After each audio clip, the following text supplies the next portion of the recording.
Saudara-saudari yang terkasih, di dalam pendidikan imam yang panjang itu ada 2 periode di mana seorang frater diajak untuk masuk lebih dalam lagi dalam kehidupan pastoral, yaitu tahun orientasi pastoral dan tahun pastoral. Di tengah pendidikan dia akan mengalami apa yang disebut tahun orientasi pastoral.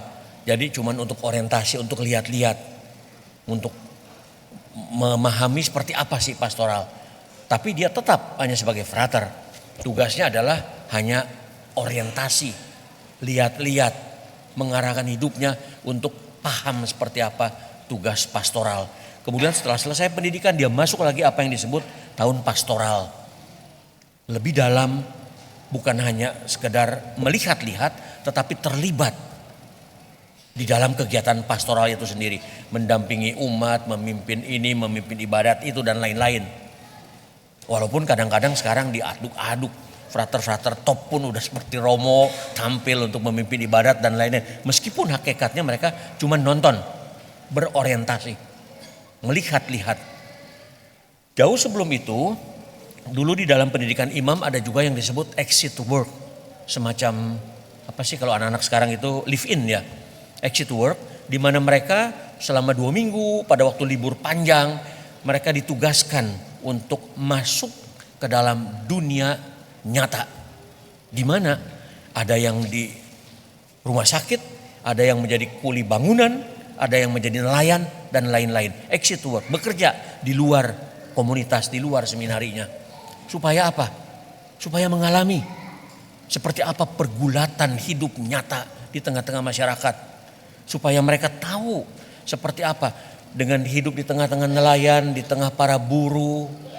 Mereka menerima gaji sesuai, menerima upah sama dengan upah yang lain-lain. Hanya yang tahu itu hanya si pemborongnya, bos pemborongnya. Tapi kuli lain atau nelayan gak ada yang tahu siapa itu.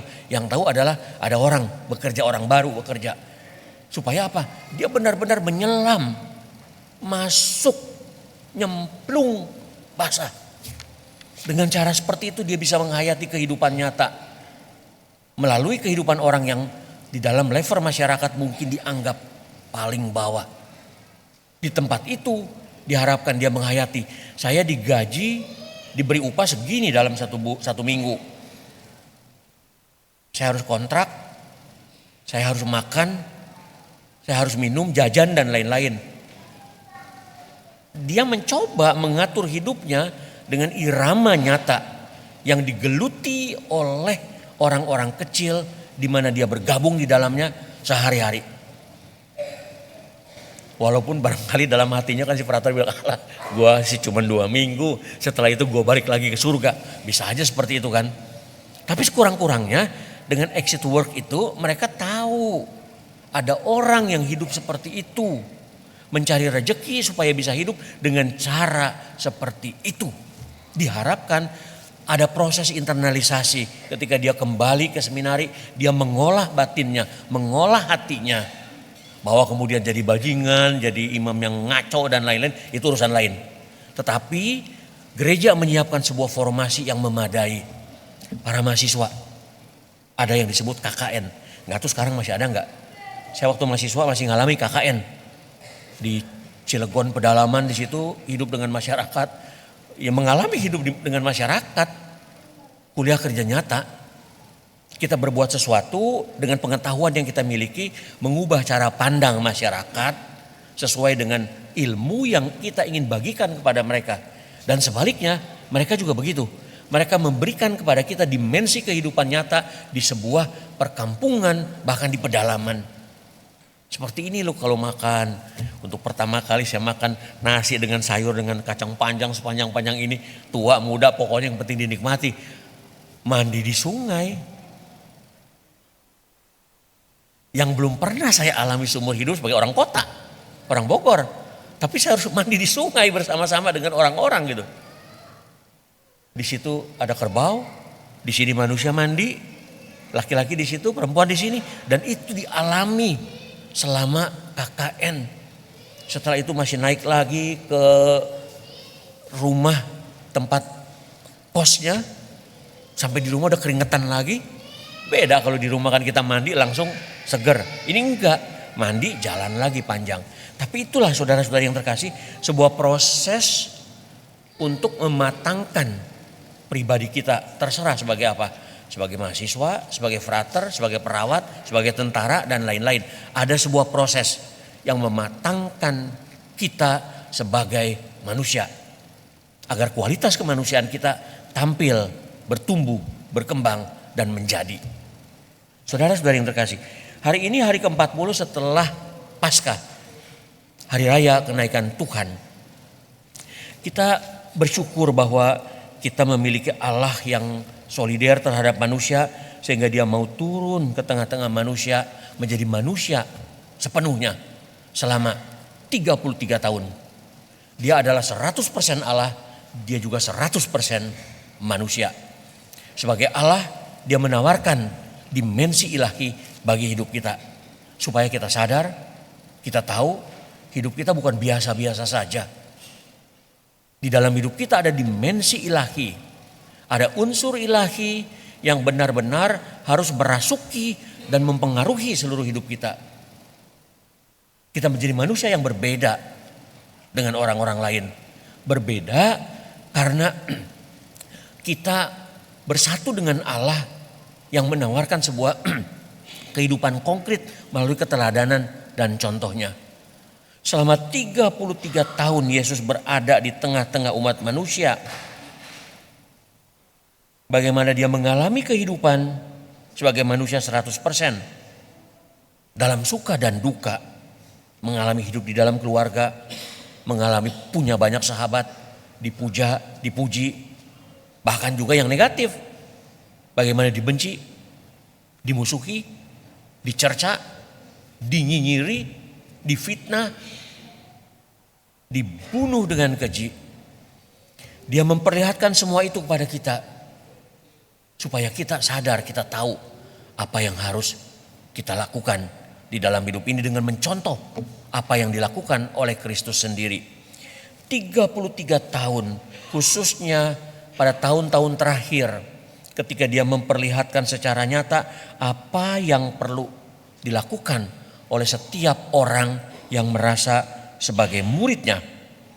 Hari ini kita menutup seluruh hidup Yesus di tengah-tengah umat manusia.